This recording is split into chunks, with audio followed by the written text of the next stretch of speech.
আমরা আজকে শুরুতে এই ইরোরটা সলভ করব।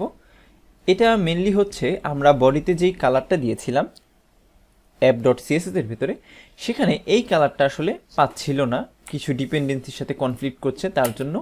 তো আমরা যদি জোরপূর্বক কোনো কালার বা কোনো কিছু দিতে চাই, তখন আমরা এক্সক্লেমেটরি সাইন দিয়ে যদি ইম্পর্টেন্ট লিখে নিই, তখন সেটা জোরপূর্বক অ্যাপ্লাই হয়ে যাবে। তো আমরা এখানে জাস্ট শুধুমাত্র ইম্পর্টেন্ট লিখলাম, এবং এখন যদি চলে যাই ব্রাউজারে, দেখেন এই সাদা অংশটা চলে এসেছে যেটা এখানে ছিল।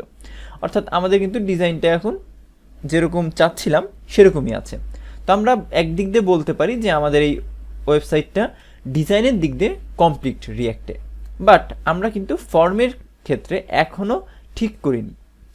আমরা যদি কন্ট্যাক্টে চলে যাই, এই কন্ট্যাক্টে আমাদের ভ্যালিডেশন দেওয়া লাগবে, আরও কিছু চেক করা লাগবে। এইগুলা আমরা চাইলে ম্যানুয়ালি করতে পারি, বাট আমরা এখানে আরেকটা এক্সটার্নাল লাইব্রেরি শিখব, যেটার সাহায্যে খুব সহজেই আমরা এটা করতে পারি। তো আমরা শুরুতে সেই লাইব্রেরিটা ইনস্টল করব, npm ইনস্টল, এবং যেই লাইব্রেরিটা আমরা ইউজ করব সেটার নাম হচ্ছে রিঅ্যাক্ট হুক দেন ফর্ম। এটা ইনস্টল করব। এটা অনেকটা হুক যেভাবে ইউজ করেছিলাম, অনেকটা হুকের কনসেপ্টই। এটা একটা এক্সটার্নাল লাইব্রেরি। এটা ইনস্টল হয়ে যাওয়ার পরে আমরা এটা ইউজ করব আমাদের কন্ট্যাক্টে। আমরা সিম্পলি ইম্পোর্ট করে ফেলব কিছু হার্ডওয়্যার কম্পোনেন্টের মতো, এবং এটা কোথা থেকে নেব আমরা? অবশ্যই আমরা যেটা ইনস্টল করলাম রিঅ্যাক্ট, সরি স্পেলিং মিস্টেক হয়েছে এখানে, রিঅ্যাক্ট হুক ফর্ম থেকে। এখন রিঅ্যাক্ট হুক ফর্ম থেকে আমরা আসলে কি কি ইউজ করব? আমরা শুধুমাত্র একটা হার্ডওয়্যার কম্পোনেন্ট নিব, যেটার বাইরে ফাংশনও বলতে পারেন আপনারা, ইউজ ফর্ম। এটা এই ইউজ ফর্মটা অনেকটা হুকের মতো। হুকের মতো বলতে কি বুঝাচ্ছি? আমি যদি এখানে চলে আসি কন্ট্যাক্টের ভেতরে, এখানে আমরা একটা ভ্যারিয়েবল বা কনস্ট্যান্ট নিচ্ছি। কনস্ট্যান্টের ভেতরে আমরা ডিস্ট্রাকচারিং করে নেব কোথা থেকে? যেখানে আমরা ইউজ ফর্ম ইউজ করব। এই ইউজ ফর্মের থেকে আমরা ডিস্ট্রাকচারিং করব তিনটা জিনিস। একটা হচ্ছে রেজিস্টার, এবং একটা হচ্ছে হ্যান্ডেল সাবমিট, এবং আরেকটা হচ্ছে ফর্ম স্টেট থেকে তার ভেতরকার ইরোর্স। এই হয়ে গেল আমাদের ইউজ ফর্ম থেকে যেই প্রপার্টিগুলো লাগবে সেগুলা নিয়ে আসা।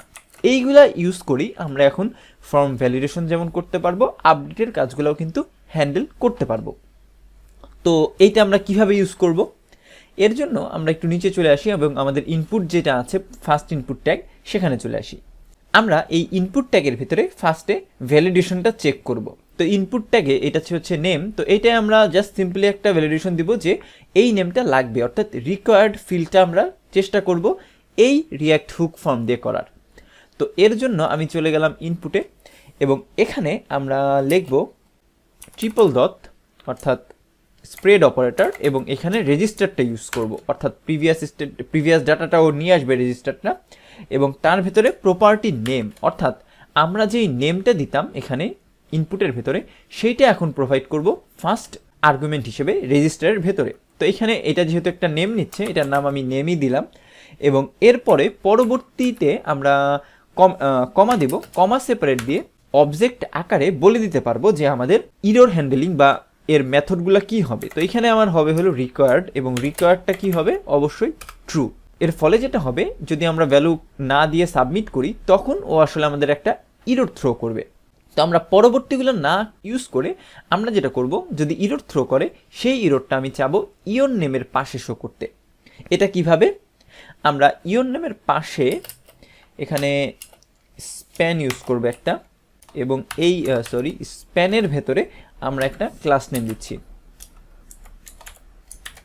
ইরর, এবং এই স্প্যানের ভেতরে মেনলি আমাদের কোডটা যাবে। এখন কি কোড যাবে? এইখানে আমরা যে ইরোর্সটা নিয়ে এসেছিলাম না, এখানে আসলে ইরর নিয়ে এসেছি, এটা আসলে হবে হলো ইরোর্স। এটা আমি এখানে সিম্পলি একটু কনসোল লগ হবে না, ইরোর্স ডট দিয়ে আমরা যদি নেমটা লিখি, অর্থাৎ আমাদের যেই প্রপার্টি আছে নেম, সেই নেমটা লিখি, তখন ও চেক করবে যে আমার কোনো ইরর আছে নাকি। যদি ইরর থাকে, তখন আমি যেটা করব, অ্যান্ড করব। এর ফলে যেটা হবে, অ্যান্ড অপারেশনের সাথে ইররে কোনো ভ্যালু থাকলে এটা কিন্তু তখন 1 হয়ে যাবে, এবং তার সাথে আমি যেহেতু অলরেডি এই পাশে একটা ভ্যালু দিয়ে দিব, এটাও কিন্তু সেই ভ্যালুটা ধরেই নিবে। অর্থাৎ এটা আমি আগে লিখে নিই, তারপরে আবার এক্সপ্লেন করি। দিস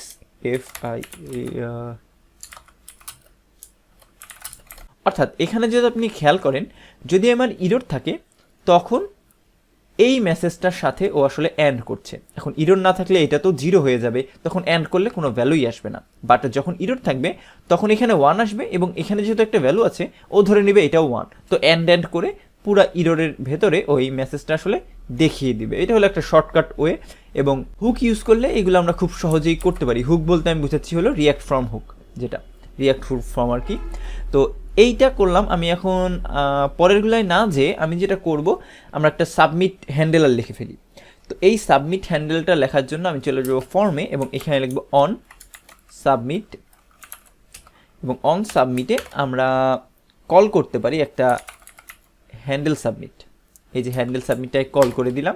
এতে আমাদের এই ডাটা নিয়ে আলাদা করে কোনো চিন্তা করতে হবে না। এবং হ্যান্ডেল সাবমিটটা হচ্ছে এই হ্যান্ডেল সাবমিটটা, এর ভেতরে আমরা পাস করে দিব একটা ফাংশন, যেটা আমরা লিখব। তো আমরা অন সাবমিট নামেই লিখবো এটা ফাংশনটা। এটা কপি করলাম, এখানে যে আমি লেট অন সাবমিট, এটা ইকুয়াল টু একটা ফাংশন নিয়ে নিই, অ্যারো ফাংশন, যেখানে আমি ডাটাটা রিসিভ করব। এখন এটা কোন ডাটা? এইটা হচ্ছে আমাদের যেই ডাটাগুলো ফরম্যাট থেকে আসবে সেই ডাটাটা। এবং এইটা দিয়ে যদি আমি সেভ দিই এবং আমি আমাদের কোডটা রান দেই, আশা করি কাজ করবে। এবং ব্রাউজারে এসে রিফ্রেশ দিই, দেখি কোনো ইরর আছে নাকি। কোনো ইরর নেই, এবং আমি এখানে কোনো ভ্যালু দিয়ে দিই, একটা ভ্যালু দিলাম র্যান্ডম আমি ভ্যালু দিচ্ছি। এবং আচ্ছা, ইমেইলে সম্ভবত @ ইউজ করা লাগবে, কারণ @ দেওয়া ছিল। এবং এখন যদি সাবমিট দেই, আমি কনসোলটা বের করি, দেখেন একটা অবজেক্ট আমি পেয়ে গিয়েছি। এবং এটা যদি এক্সপেন্ড করি, নেম অর্থাৎ এইখানে যেই ফিল্ডটা দিয়েছিলাম সেটা পেয়ে গিয়েছি।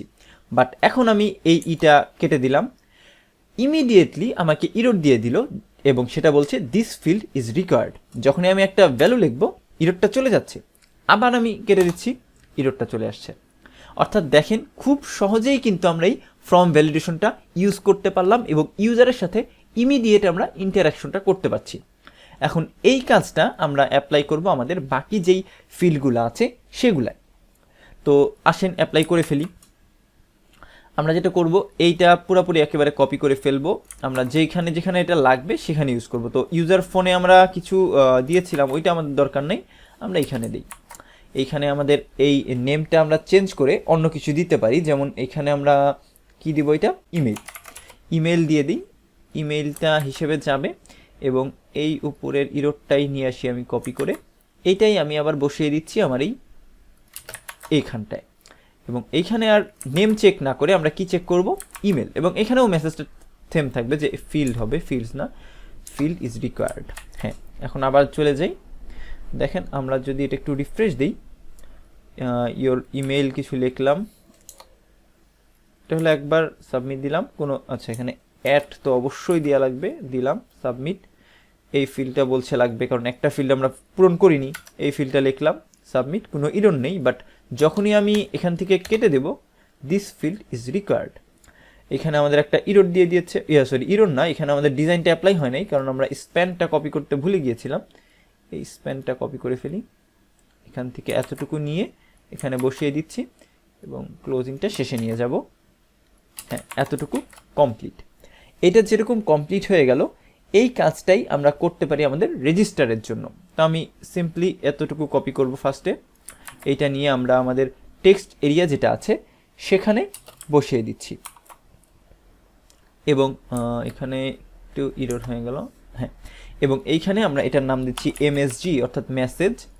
এই মেসেজটা আমরা ইউজ করব উপরে, বাট আমরা তার আগে এই পুরো স্প্যানটা কপি করে নিয়ে আসি, এবং এখানে আমরা এটা দিয়ে দিচ্ছি। এবং মেসেজটা আমরা এখানে ইউজ করব ইমেলের পরিবর্তে, দিস ফিল্ড ইজ রিকোয়ার্ড।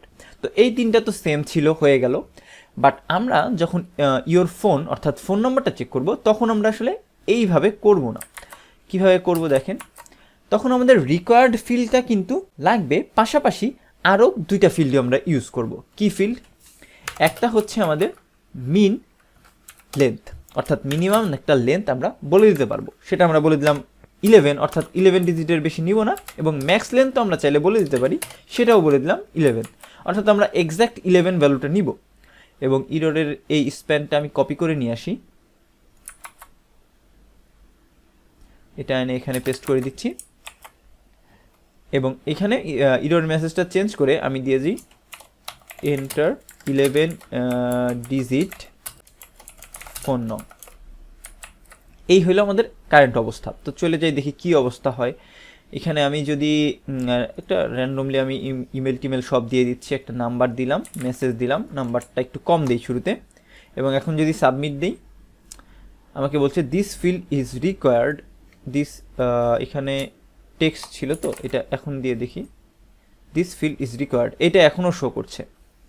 এর কারণ কি, ইররটা আমরা একটু হ্যান্ডেল করার চেষ্টা করি। এখানে যে কারণ হচ্ছে আমরা এখানে নেম দিয়েছি, এটা কিন্তু আর নেম হবে না, একটু ভুল করে ফেলেছি, এটা আমরা হবে ফোন, এটাকে ফোন করে দিলাম। এখানে ফোন চেক করব, চলে যাই আবার ব্রাউজারে, রিফ্রেশ দিয়ে দিই।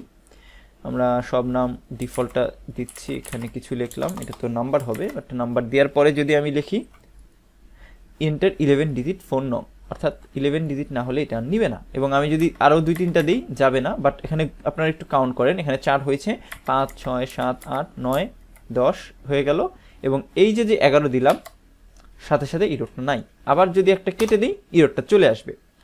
এবং এখন কিন্তু আপনারা যেটা দেখতে পারবেন, আমরা যদি কোনো ইরর রেখে সাবমিট করতে যাই, সে সাবমিটটা নিবে না। এখানে যদি সাবমিট দিই, কোনো ডাটা আসে নাই, বাট যদি আমি ইররটা রিমুভ করে দিই এবং এখন যদি সাবমিট দিই, পুরো অবজেক্টটা আমার কাছে চলে এসেছে, দেখেন।